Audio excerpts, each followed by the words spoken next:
One day while I was there is I had this tendency to sort of, those of you who know me, no surprise there, I have this tendency to preach. I have this tendency to tell. And so I always talk about the four aspects of business as mission, that it is vocational, that it is intentional, that it is relational, and that it's operational. And then I unpack those and explain them. And of course the outline is still valid, but it came to me that maybe I should ask this in the form of a question. So I thought I'd try that one night with the group in Mendoza. And so I rephrased these 4 points from statements to questions, and that's it. Let's play with the what if concept. What if instead of being a necessary evil, or what if being something where you had to make money to survive, or what if you had to work in order to support the local church? What if work and business were actually callings from God? That God was as pleased by putting you into the world of work as he would be putting somebody else into the world of the church as a pastor or a missionary or a nurse at a hospital. What if he viewed it all the same? And you could see immediately that's part of why people were embracing it, because they were able to see it and feel it in a very positive but not a preachy sort of way.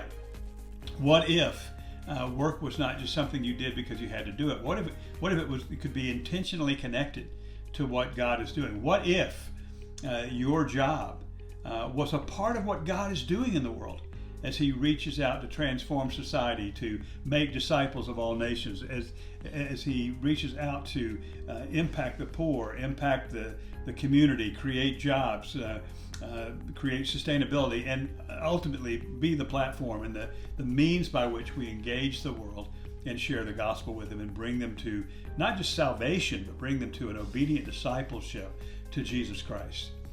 And again, the groups were just very, very responsive to that message, but also to the way that I repositioned it. What if the people that you come across in work, what if they were no longer just a nuisance? What if you didn't just have coworkers or employees or bosses or customers? What if they were all placed into your life through work, through business, for you to minister to them? What if they were there for you to love? And the last point, of course, being operational, is like, what if the excellence of your work was actually a form of worship? And that leads us to the now very, very common word, which wasn't common a couple of years ago, the word avodah. And we had a lot of fun with that. What if the concept of avodah, work, that business is work, service, and worship, all at the same time, not at different times, but much like the Trinity, one God, three persons, all at the same time. Father, Son, and Spirit are not existing at different points in time. There are Father, Son, and Spirit always, one God. What if work and worship and service was always what we're doing? That's what we're involved in around the world and in our day-to-day life. And again, it changes the flavor of the conversation. So that was a second observation.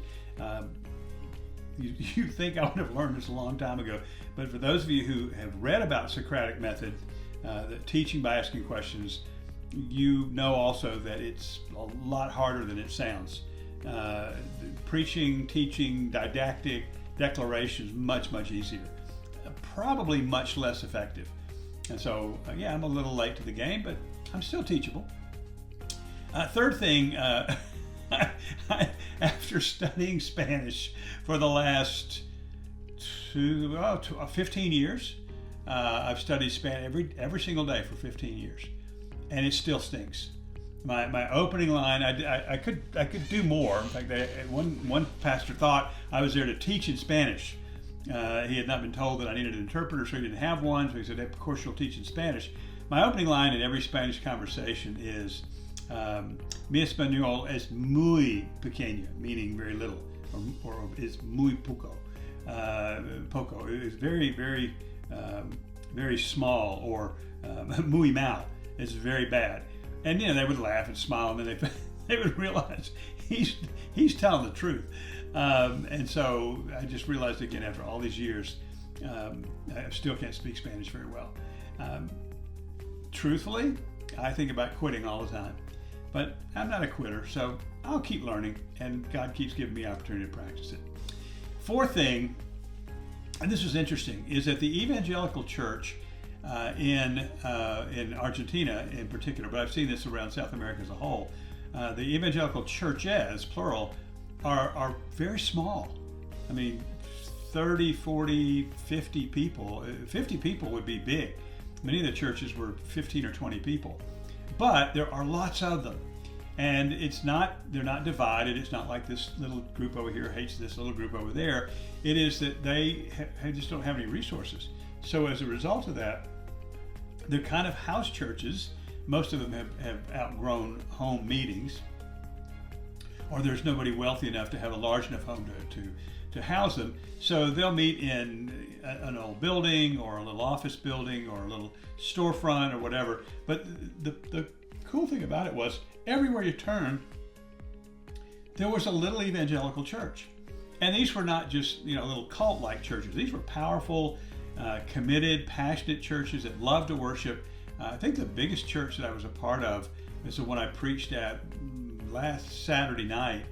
And boy, this is after teaching for 8 hours, traveling again, and then preaching that night for about an hour, and then dinner. That's the other thing in the Hispanic culture, the Latin culture. Dinner's later, and they're honoring you by having you stay for dinner after you preach.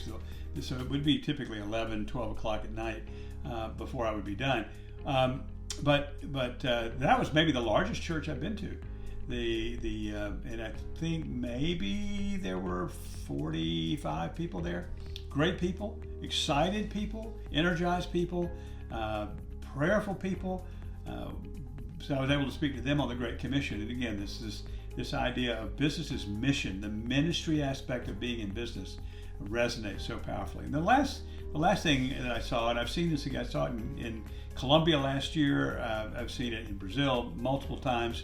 As I've been there, there is this hunger and passion for transformation, not just for winning people to Christ in the sort of fundamentalist sense of pray the prayer and you're in, but really seeing people, not only individuals, but individuals and families and communities and ultimately nations transformed by the gospel, transformed by the message of Jesus Christ, his death, burial, and resurrection, transformed by the truth that he is Lord of all, and he is with us always. So there was this amazing just hunger to see their land, their people, their nation brought in alignment with the will of God and the Word of God. And I just don't see that in a lot of places. In the West, particularly in Europe and in North America, I just don't see this hunger for transformation that I see in Latin America, for example, or other places around the world. So that was